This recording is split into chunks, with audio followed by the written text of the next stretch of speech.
भोक लागिसक्यो भोक त यहाँ भूतलाई पनि लाग्यो होला हामी चाहिँ यता ठाउँमा पुगिसक्यौँ भाइहरू त गाना गाइरहेछन् अलि बाटो त्यसको छ यहाँबाट पुरै हल्का बाजुर पुरै राम्ररी देखिने रहेछ रुखको बादलको भने मैले त बादलको होइन त रुखको म त बादलको भने तलिदिए नानो बाक्लो रुख त्यहाँ अन्त माथिनिर बिल्ला जमानी साँड त्यत्रो बिल्लो ढुक्कुन गयो बिल्ला के साँड अहिले देख्नुभयो अहिले राम्रोसँग हेरेपछि त साँड जस्तै हो तपाईले कहाँ भन ल मेरो आउनलाई हेर्नु ल ठ्याक्कै देखा यहाँ देख्यो कि नै यहाँ देख्यो उ त्यो पिपल छ नि कहाँ पिपल उ त्यो यो पिपल यो अहिले लाइट देखिराख अहिले अघि हामी जान्थ्यौँ पिपलमा त्यो पिपल भन्दा उतानिर साइडनिर एउटा बर पिपलको रुख छ क्या साइडमा थोरै पुज्ने मन्दिर छ क्या ध्वजा सजा लगाउँछ त्यो भन्दा उता चाहिँ अलिक भिरालो जग्गा छ क्या त्यहाँ मान्छे लडेर पनि मरेछन् पहिले त्यो भन्दा उता चाहिँ अब त्यस्तै बाटो छ खोला छ त्यो खोला भनेको भूतको पुरै एरिया हो भूतको त्यो जुन अघि छडो हेर्न जाउँ भने नि त्यो छडा भने पनि भूतको एरिया हो कडा भूत के हुन्छ कडा भूत चाहिँ त्यहाँ पौडी खेल्न चाहिँ शराब लागेको मान्छे भएपछि चाहिँ शराब लागेको मान्छेलाई चाहिँ समात्दैन अन्त ठाउँको मान्छे त्यहाँ गएर पौडी खेलेपछि मतलब सबैलाई त हुँदैन जो अलिक कमजोर छ त्यसलाई समातिहाल्छ हचाममा अलिक छोड्न चाहिँ अलिक टाइम लाग्छ क्या त्यो भूतले त्यसैले म त्यहाँ अम्ला पनि पाइन्छ यत्रो दाना अम्ला पाइन्छ अम्ला पाइन्छ ठुलो दाना होला त्यही अम्ला पाइन्छ क्या दाइ हो त्यहाँ कसलाई लागेको छ त मालदाबाट कसलाई लागेको छ हाम्रो स्कुलमा पढ्ने धेरै लागेको छ पारीका त्यो भाइहरू यहाँ आएर पौडी खेल्नलाई लाग्छ अब रातितिर यतातिर ध्वजा सजा पनि लगाउन आउँछन् त यहाँनिर मन्दिरमा यो त देवताको मन्दिर हो मतलब बेडुघाटी हो कि के को मन्दिर हो मन्दिर मतलब पुज्ने ठाउँ बेडुघाटी पुज्ने ठाउँ पुज्छन् यतातिर दिउँसो मेरै ड्याडी मम्मी पनि लगाउँछन् यहाँ ध्वजा मम्मी पनि भन्दै हुन्थ्यो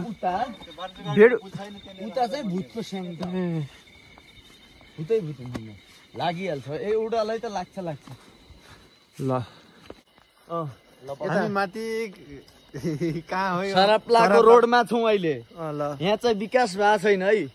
विकास भएको छैन विकास यस्तो रोड छ दाइ रोडमा भैँसीले हगेखा कहाँ विकास यस्तो हुन्छ दाइ यार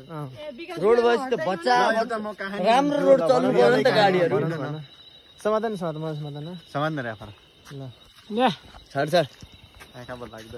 माथि एउटा बैकिनी सेउला झाडिरहेको रहेछ के कुन ठाउँ जहाँ पनि समथिङ मान्न अहिले केही सेउला झाडिरहेको रहेछ अनि बाघ आएछ त्यसको हातमा लट्ठी रहेछ हगाउँसे लट्ठी अनि बाघ आयो भने हाँ गर्ने बेला त्यसले त्यसको मुखमा छिराइदिएछ लट्ठी छिराएर त्यसको मुख पुरै हल्लाइदिएछ के जेब्डो बिडेर बाहिर त्यसलाई मारिदिएछ त्यो रियलै घटना हो के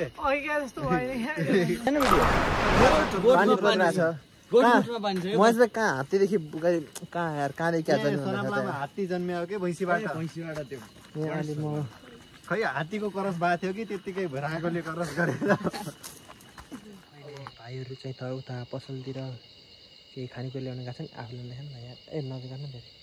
अनि हामी चाहिँ विकास भाइ र म चाहिँ यहीँ छौँ खै के ल्याएर आउँछन् के त ल्याउलान् नगर्नु भाइ अहिले चाहिँ हामी करिब लगभग अब 12-1-2 बजिसकेको छ होइन यहाँ अहिले 12 बजेर 32 मिनट भर्खर घडी हेर्दाखेरि त्यति थियो हामी गाह्रो भइरहेछ अहिले खै यहाँ यो भिडियो गरेर फ्ल्यास पनि बालिरहेको भइ पनि रहेको छैन हो लाइटवाला लाइट क्याप्चर हामी अँध्यारोमै हिँडौँ भन्दै हिँडिरहेको थियौँ अहिले थोरै के रेकर्ड राखौँ भन्ने भयो यहाँ चाहिँ पुरा भूतको खतरा एरिया तर हामीले केही देखेको छैन अहिलेसम्म विनोद भाइले अहिलेसम्म लागेको त छैन भोक लागिसक्यो भोक त यहाँ भूतलाई पनि लाग्यो होला तर मलाई समात्दैन नि दाइ फेरि को भूत हो त्यस्ता भूतलाई त म उडाइदिन्छु होइन ल तर भोक चाहिँ लाग्यो यहाँ वरिपरि सुनिरह होला नि